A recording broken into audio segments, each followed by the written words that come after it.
lease agreement, preliminary lease agreement, and an intention to lease. But how does that affect the, I thought the mortgage was separate from the business, so. But it would affect the bank's decision. But it's gonna affect the, it's separate, it's gonna affect the bank's decision. If these guys build this thing, and it doesn't go rented, but they could technically have a lot of principal in the original building that the loan would cover it. If they go into financial difficulty and they don't have tenants, they're not gonna be able to pay the loan. That affects you as a bank. Remember guys, it's not anything downstream. Like I said, if the auto workers strike and it screws Clark's 3 degrees of separation, it's still gonna be risky for the bank. Anything that affects their ability to repay you is of your concern. So if they come in and they start fighting with each other, that's a red flag. This was great when you work in the financial industry and people come in. We should just meet them. Fight. What if they come in, what if just one of them comes in? What does that mean? He's a Divorce sale. probably known as financial. Tim, was I right to understand that if they did lease them, that they could be rent-free for Studio Tessier? Just say that again. The way I read it was that Studio Tessier would not have to pay their annual rent. It said that the 3 studios would cover the mortgage. The new mortgage for the upgrade. The new mortgage for the renovations. Yeah, But they would gain free space. they would gain free space, but I think in accounting terms, they would still be charging themselves rent. Because they are basically their own landlord now. But I don't think it's certainly not conservative to say rent will go to 0. You never want to do opposite to conservative. Well, and the building is in their personal holdings, not through the business. That's true. So technically, Studio Tessier is paying rent to their personal, to them as a sole proprietorship. And you are lending to the business. Got that one wrong. So did you take rent out? Mm-hmm. Okay. So just the rule of thumb, and that's it's a reasonable mistake, but the fundamental thing here is that you never want to do, you always want to be conservative. When in doubt, take the conservative route. You never want to overestimate profitability. You don't ever want to underestimate any of that. Alrighty? So this, that's like for me grading this, to look at everyone's numbers just would take forever. That's why I'm just really looking at the base of the estimate and then figuring out part for it. So we now go on to the 4 C's. The character of, the business conditions, character of business owners, capacity to repay.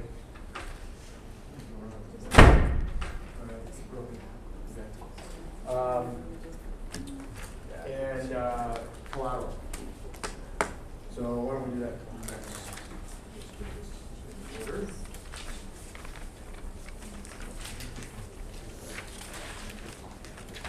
All right. So capacity to repay.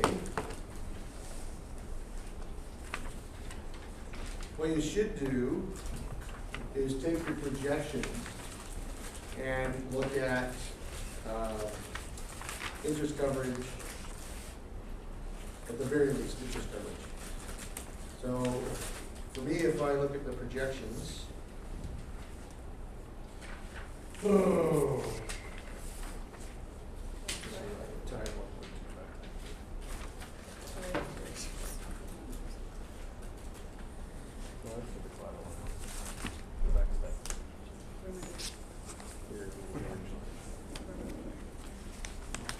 I'd have to add back in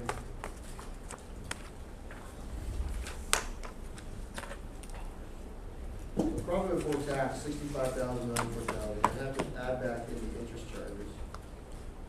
Well, $7,000. I mean, the interest coverage looks really healthy. It goes way up. I don't know what your numbers are, but you should be calculating interest coverage based upon your projection. You're comparing it to what it was before. See if it's getting better or worse.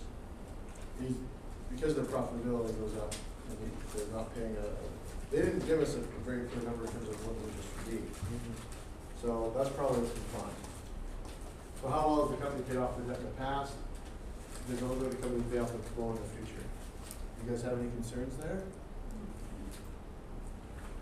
Based upon the projections, it look good. So even though we still have these huge criticisms around their age of inventory going up and thinking about ready to liquidate it, these guys are a profitable company that have been able to be efficient as they grow. And it suggests here that they're not going to be in trouble on that. Yeah. See if there's anything else.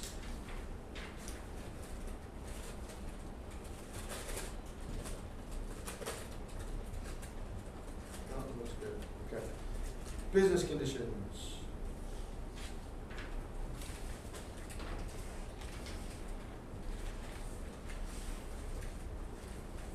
All right, so you guys can do a list of pros and cons.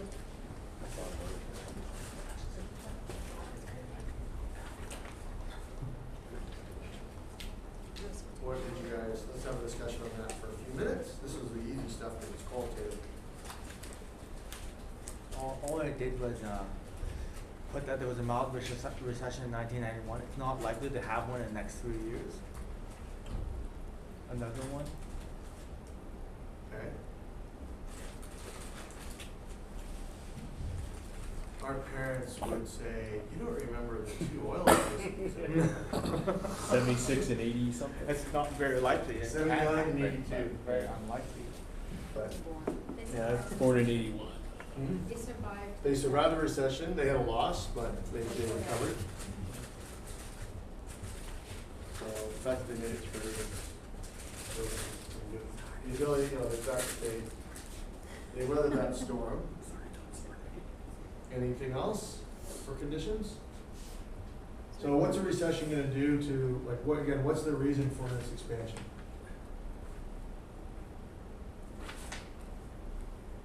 They're not just growing their own business, what's the purpose of it?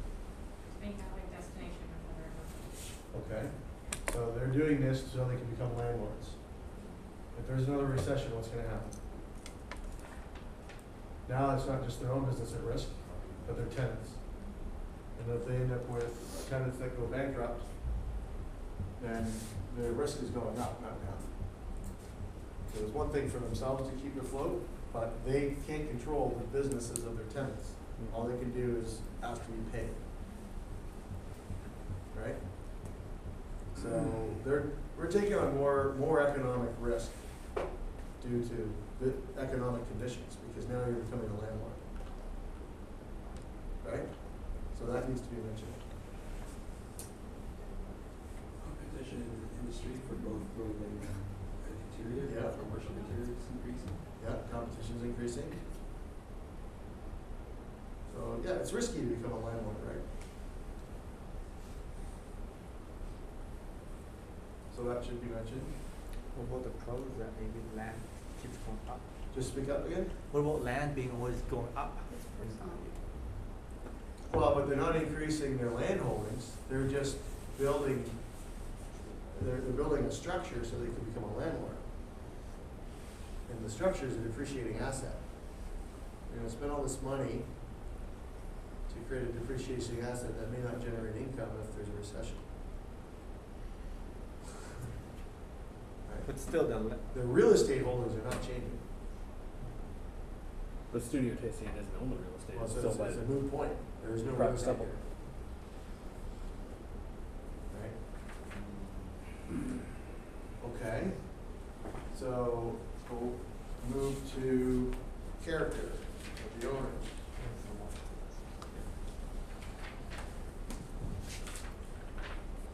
Pros and cons. So, Oops, sorry. Go ahead, Jamie. long-term good standing client, because they've actually been a client since. Just, I've got a family on it, I'm having a hard time here, so just speak up next time. Just a long-time good standing client of the bank, since they've been clients since '86. Okay, Just the outreach that Nicole and Paul have in the community, being BIA and charities, and it's smart business because charities and churches are a good tax write-off. Did you work in the Shaking bank? And I completely disagree with that. Okay. I made a note that they're spending too much time volunteering and doing charity work. So you're trying to sell their inventory. I'm not kidding. You know what, there's a balance point, right? You gotta walk a line. You gotta, yeah, I mean, You still have to live life. what's that? You still have to live your life. They've been business partners for 7 years. And Nicole, I guess, and Paul, made good recovery decisions during the recession. So you can see through from '89, you read, till current that it's, although it's fluctuating, it's consistently gone up throughout all the years. Okay. And the current working capital that they have looks from here in good standing. They haven't taken it away, it's just been going up and they've been paid. So the biggest concern is really just liquidity Mhm. Yeah. and age of inventory.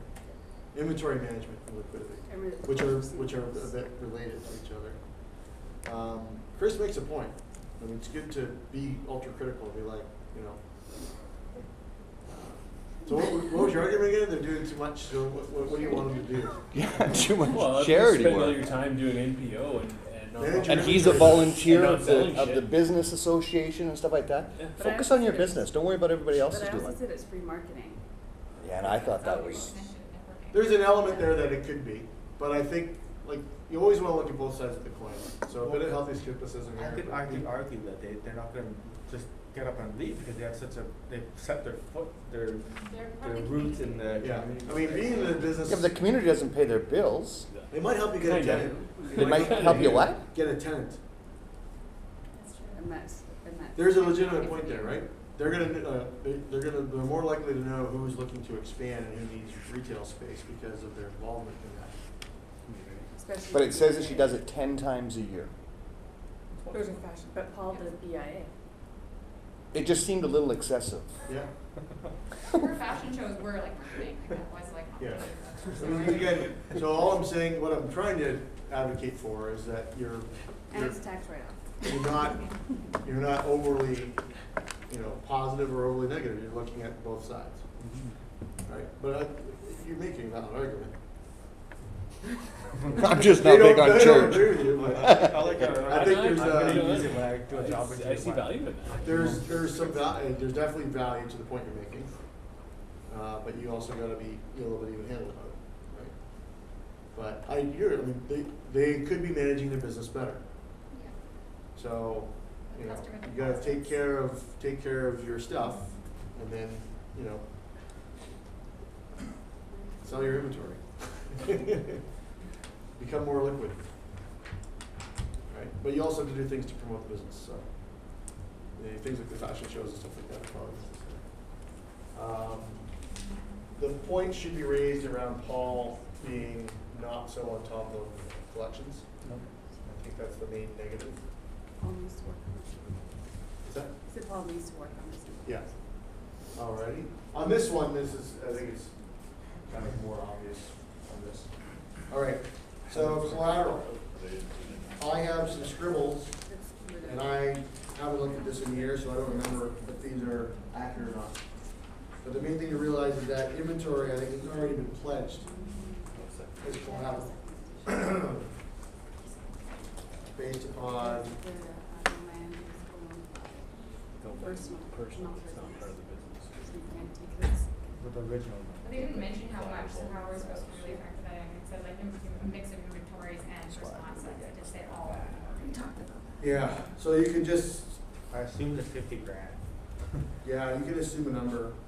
I mean, the safe thing to do is say, assume that $63,000 from the previous lane was all in inventories, because you don't know how much it was personal assets. And whatever inventory you have projected for the projected statement, take 63 grand off of it, and that gives you the amount, the other inventory that would be left over.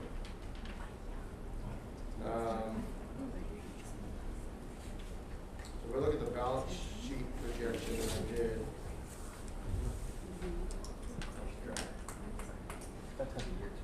inventory was between $170,000 and $200,000. So if you take 60 grand off that, like 110 to 130. So this is probably a bit of an overstatement. So you might take like 110 grand and say you get 40% of it. Why don't we do that just for math? So this is an estimate, obviously.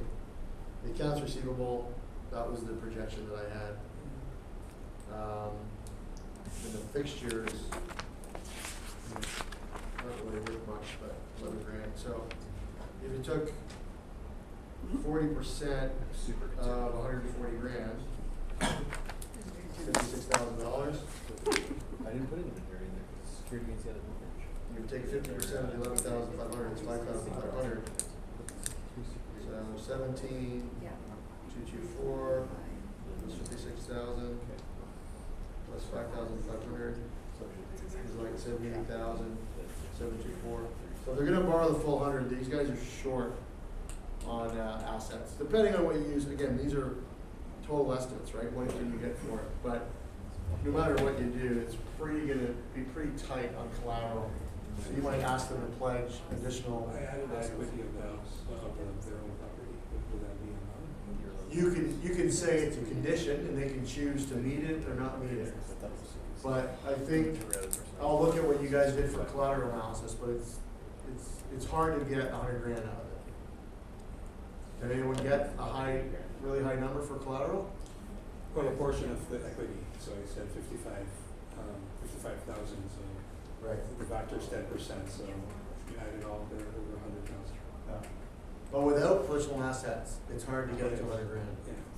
So you'd be exposing the bank to a lot of risk if you didn't ask for something else in addition. And they're not buying anything else really. I mean, the building is the building, so they're not landowners. Okay. So this then, we can then look at basic pros and cons right over a lending decision and any conditions you want to make. Discuss that for a few minutes and we're done. Obtain lease contracts. So actually I should have taken a vote in the beginning. How many of you decided to loan, with, maybe there's conditions, but how many of you were a yes for lending? 1, 2, 3, 4, 5, 6, 7, 8, 9. And who was a no? 1, 2, just 2? 3? 3 of you? Okay. So that's totally fine. You guys have different risk tolerances. So Eamon, what was your biggest concerns? Just like the whole inventory issue, right? So just pushing of assets, that's going to be a huge issue for them going forward. Okay. So that's why I'm very interested. So you have two ways you can look at it. You can say, I don't want to do it. I'm not going to lend. Or you can choose to put in a condition that would protect you. And you say, I don't know if they'd agree to it, but this is a condition that I need to be met in order for me to feel comfortable going forward. And on the inventory, your option for a condition would be, I want to see you liquidate some inventory first, because your age went up. So go ahead and I will lend to you in principle. I basically agree that I'll lend, but I would like you to liquidate some stuff over the next month and come back. And let me see what you did. Or you can choose to monitor the age of inventory. I want to see that come down. I'll lend to you, but 6 months from now, if your age of inventory is up to 130, 140 days, then I'm going to ask you to do a liquidation, and if you don't, then I'll call the loan.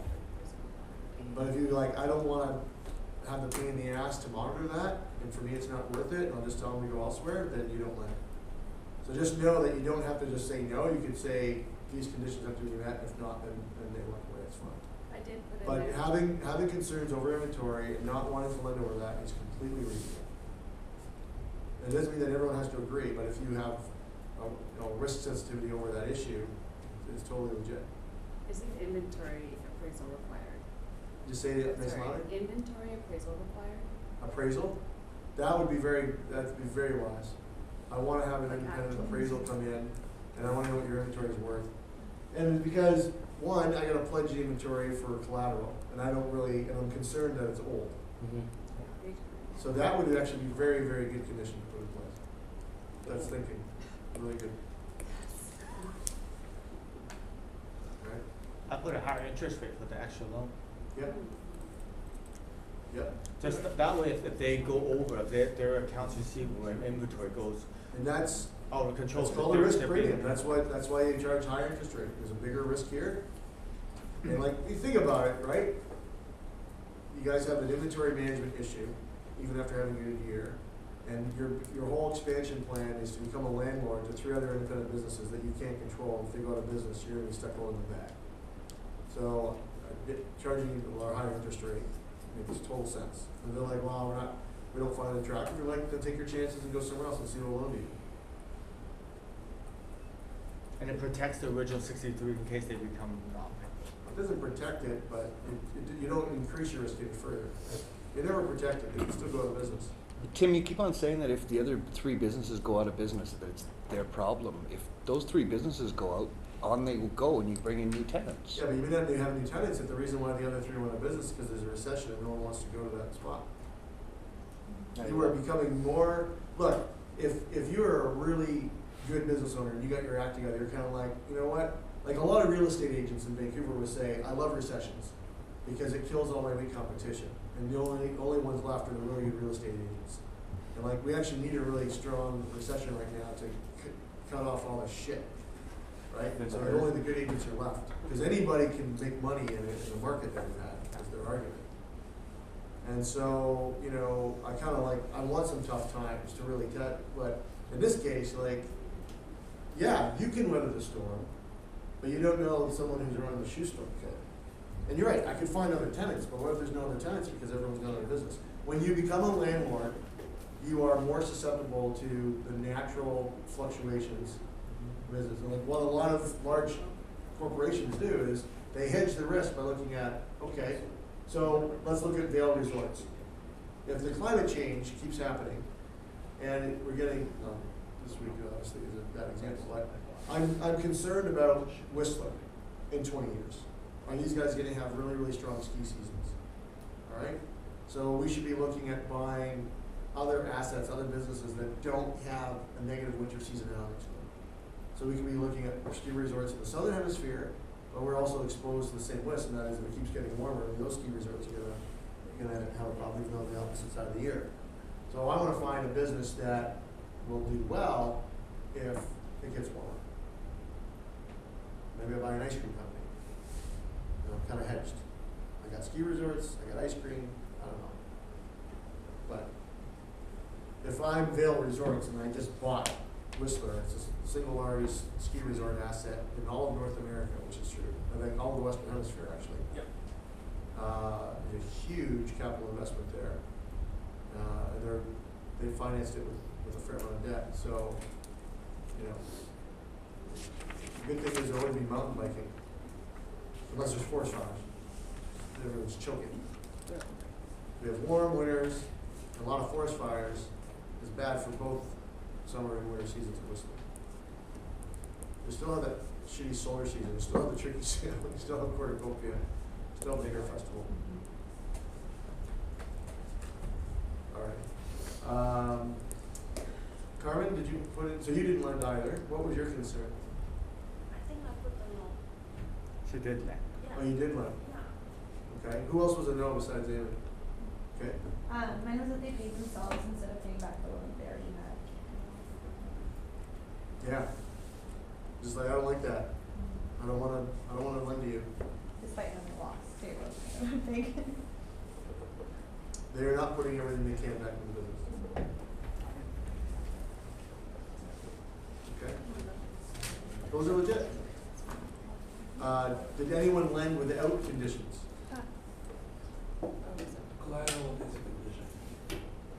Yeah, you could say I need, you know, collateral short, so I need you to pledge more. That would be a minimum.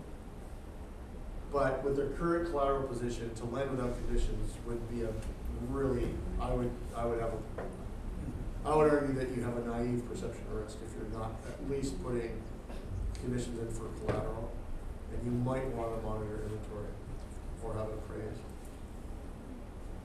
Okay. So that's the first half, first quarter, first 30% of the course. We're week 5? Okay, yeah, we're halfway. Yeah. Yikes. You said 6 hours for this? I don't know, what did you spend? Let's hear the numbers. I think that's 15. 6 hours. 15? 16? Yeah, 16. Wow. So Okay. back and forth. You Well, almost I'm did impressed. babysitting. I'm impressed with You your were work. crying. You owe my nana. I had to put 16. Yeah? I put 8 today. I was like, Dad, Mom.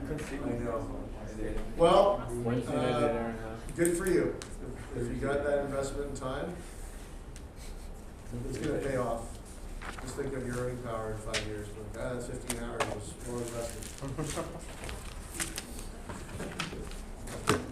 Knowledge is power. Okay, so.